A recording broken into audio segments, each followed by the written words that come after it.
코카콜라, 알트리아 이런 회사들 혹시 최근에 주가 한번 보신 적 있으세요?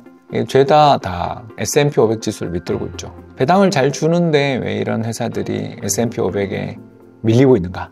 첫 번째는 성장주 시장, 매그니피센트 세븐 또는 배트맨 어떤 기업들에 대해서 투자자들이 관심이 집중되다 보니까 배당금 많이 주는 기업들은 재미없다, 저는 지루해, 이런 생각들을 좀 하시는 분들이 많다라는 게 첫 번째 이유겠지만, 두 번째가 배당금을 앞으로도 미래에도 꾸준히 줄 수 있는가에 대한 회의가 제기될 수 있다라는 게 문제가 되는 거죠. 어떤 문제냐?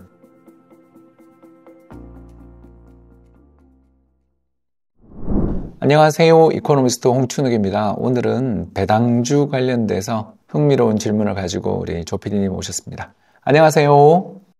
자, 첫 번째 질문 드리겠습니다. 배당 투자란 무엇이고 배당 투자의 핵심 이점은 무엇일까요?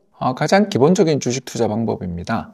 주식 투자에 있어서 가장 중요한 것은 결국 기업의 이익이 주주들에게 잘 돌려지느냐 이거 아니겠습니까? 아무리 회사가 돈 잘 벌어도 그게 우리들 주식을 들고 있는 사람들하고 아무 상관이 없다라면요, 그게 무슨 의미가 있겠습니까? 그렇기 때문에 주식 투자에 있어서는 항상 배당을 중시해야 되는 거고요. 그리고 그 배당을 주는데 대체로 좀 배당을 많이 주는 회사도 있고 적게 주는 회사도 있다라면 배당을 좀 많이 주는 회사에 투자함으로써 어떻게 보면 주가 상승에 대한 기대도 좀 높여나갈 수 있고, 더 나아가서 배당금을 받아서 두둑한 어떤 소득을 누리는 것, 이런 것들을 다 노려보는 사람들이 많지 않겠어요? 그래서 배당주 투자에 대한 관심들이 그렇게 높은 것 같습니다.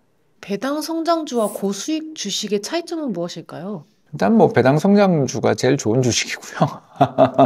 고수익 주식이라는 표현은 제가 이제 잘 안 쓰는데, 이제 간단하게 말씀드리자면, 일단 배당 수익률이 높은 기업들이 아마 고배당주이고 이걸 고수익을 주는 주식이라고도 볼 수가 있겠죠. 그런데 고배당주가 꼭 좋은 회사는 아닙니다. 왜 그러냐면 배당금이 인상돼서 배당 수익률이 높은 회사가 있고, 배당금은 그대로 있는데 주식 가격이 대폭락해서 고배당주가 된 회사도 있거든요. 특히 우리 입장에서 본다라면 고배당주는 좀 투자를 할 때 주의가 필요하겠죠. 왜냐하면 주가가 폭락해서 고배당주가 돼버리는 그런 회사들에 투자를 한다는 건 굉장히 위험할 수 있거든요. 가장 대표적인 사례가 2008년 은행주들이었는데, 그때 당시 이제 글로벌 배당주들 좀 봤더니 다 은행주가 들어가 있더라라는 거예요. 그래서 왜 그런가 했더니 연체율이 크게 상승하는 가운데 은행들 죄다 망할 거다, 앞으로 배당을 안 줄 거라는 그런 이야기들이 나오는 가운데 주가가 폭락했는데, 애널리스트들의 배당금 추정치는 그냥 그대로 내버려뒀던 거죠. 그러니까 어떻게 돼요? 주가가 반토막 나니까 배당 수익률이 올라가는. 그래서 이걸 배당주라고 투자를 하면 큰일 나는 거죠. 실제로 2008년경에 고배당 주식들 또는 배당주 펀드들이 아주 너무 끔찍한 그 손상을 입었던 기업들이 있습니다. 자, 반대로 이제 배당 성장주는 매년 배당금을 인상해주는 기업들인 거죠. 그러니까 배당도 성장하는 기업들이다. 이런 회사들이 이제 세상에 좀 있죠. 다 있다라고 하면 정말 좋겠지만 그러진 않고요. 미국에서도 몇 회사들, 눈에 띄는 회사들이 있죠. 이런 회사들은 배당 수익률은 별로 안 높을 수 있습니다. 왜냐하면 매년 배당금을 따박따박 인상해주는 이런 좋은 회사의 주식들에 대해서 투자자들이 관심이 많고, 주가가 비싸지 않겠어요? 주가가 비싼데 예를 들어서 주가가 10만 원인데 배당금 1,000원 준다 이러면 1% 이거밖에 안 되는 거잖아요. 그렇기 때문에 배당 성장주는 고배당주라고 볼 수는 없지만, 제가 생각했을 때 진정한 의미의 배당주는 배당 성장주다, 이렇게 볼 수가 있겠습니다. 네, 많은 분들이 은퇴 이후에 배당 투자에 대한 관심을 많이 가지고 계신데요. 배당 투자가 은퇴 전략으로는 적합할까요? 별로 좋은 전략은 아니죠. 왜냐하면 우리나라에는 금융종합과세와 그 무서운 건강보험료가 있기 때문입니다. 즉 세금의 문제가 있습니다. 그래서 ISA 계좌라든가 IRP, 그리고 더 나아가서 연금저축펀드 같은 데서 배당주를 보유하고 있다가 그걸로 배당을 받는 거는 그래도 괜찮죠. 왜냐하면 절세 혜택들이 좀 있으니까. 근데 이제 일반 계좌로 배당금을 받는다. 일단 1,000만 원 넘어서기 시작하면 배당금이 연간 1,000만 원, 그러니까 월 80만 원이죠. 그거 넘어서기 시작하면 이제 건강보험료가 아마 오를 거고요. 더 나가서 2천만 원이 넘으면 그래봐야 한 달에 한 160만 원 정도죠. 아무튼 그 정도를 받는다 그러면 이제 금융종합과세에 걸려서 또 세금으로 상당한 부분들을 내야 되는 일들이 벌어집니다. 그렇기 때문에 우리나라에서 배당주 투자라는 것은 절세 계좌를 활용해서 하시는 게 좋다, 이 말씀을 좀 드리고 싶고요. 그렇기 때문에 뭐 월배당 상품이 어떻고 저떻고 하시는 분들은 그 대부분 다 절세 계좌를 통해서 하시는 거라고 저는 믿고 있죠. 안 그러면 굉장히 의미가 없는, 그러니까 나라에 좋은 일만 시키는 투자가 될 가능성이 높다. 이렇게 볼 수 있겠습니다. 성공적인 배당 투자 전략을 위해서도 역시 분산 투자가 중요할 것 같은데요. 이 효과적인 배당 투자를 위한 포트폴리오 구축에 포인트가 좀 있을까요? 일단 저는 전체 포트폴리오에서 배당주 비중이 그렇게 클 필요가 있는가? 저는 뭐 한 10% 넘기는 것도 좀 신중하게 고민이 필요하다고 생각하고요.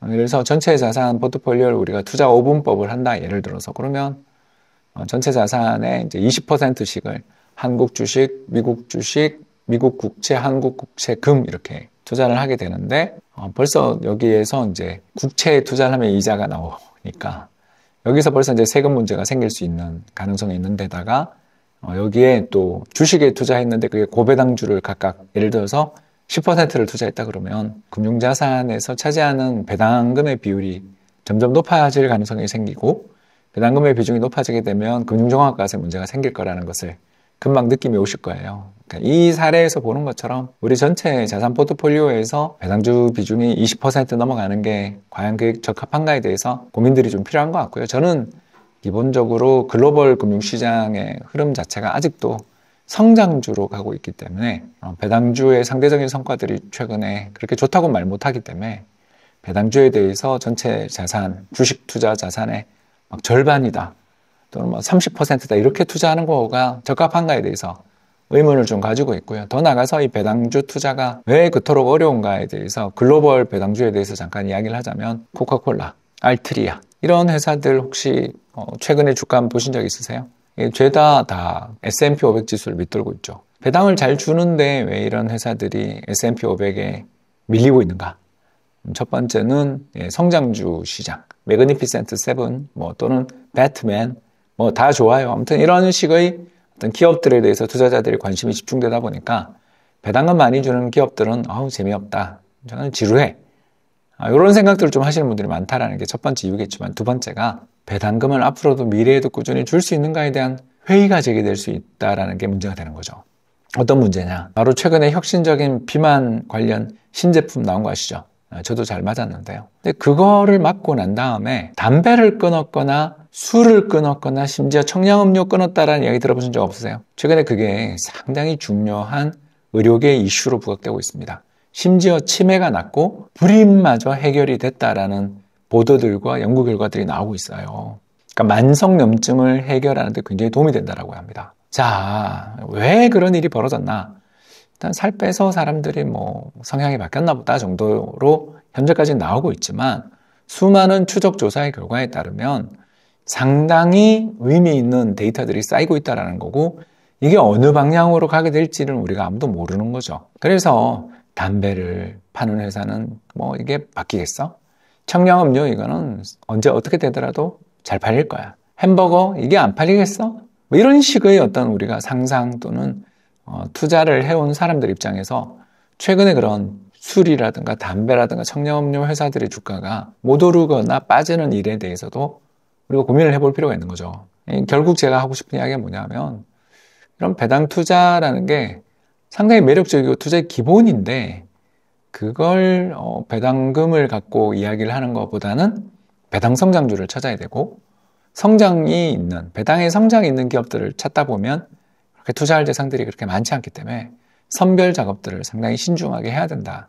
그냥 배당주 투자해놓고 배당이나 받지 뭐 이게 환상이 될 가능성도 되게 높다라는 걸 알아둬야 되는 거고요. 결국 그래서 다른 어떤 여러 가지 주식의 투자와 마찬가지로 배당주 투자도 역시 난이도가 상당히 높은 투자다라는 것은 알아두시면 좋을 것 같습니다. 네, 마지막으로 오는 7월 우리 제도 개선이 될 예정이죠. 해외 주식형 TR ETF 운용 방식이 변경되는데요. 이 배당 재투자 금지에 대해서 우려를 가진 분들이 많습니다. 사라지는 TR ETF 투자 전략 재설정 방법은 어떨까요?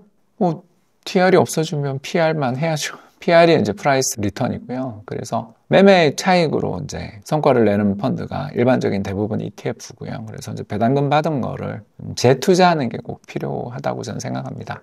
물론 이제 그 배당금을 인출해서 생활비로 쓰시겠다는 분들은 뭐 그렇게 하셔도 되겠지만 투자의 성과를 높여나가기 위해서는 배당금의 재투자들이 필요한데 일단 우리나라에서 해외 주식 TR이 없어진다라는 그 안타까운 뉴스는 적어도 배당주 투자를 꿈꿔왔던 분들한테 좀 상당히 충격이 되는, 특히 과세 이연 효과들이 사라진다는 측면에서 상당히 섭섭한 뉴스가 아닌가 그렇게 생각됩니다. 꼭 여러분들 배당금 받아서 인출하는 것도 좋지만 재투자하는 방향으로 투자를 해나가면 좋을 것 같습니다. 신중하고 어렵게 오늘 대답을 한 것 같아요. 왜냐하면 배당은 절대로 거짓말하지 않는다 라는 그런 책이 있는데, 이 책을 제가 사실 번역했어요. 그만큼 저도 한때 배당주 투자에 대해서 굉장히 많은 신뢰를 가지고 있었는데, 법제도의 변화 그리고 안정적이라고 생각했던 배당주들의 몰락을 보며 야, 이것도 참 쉬운 일이 아니구나.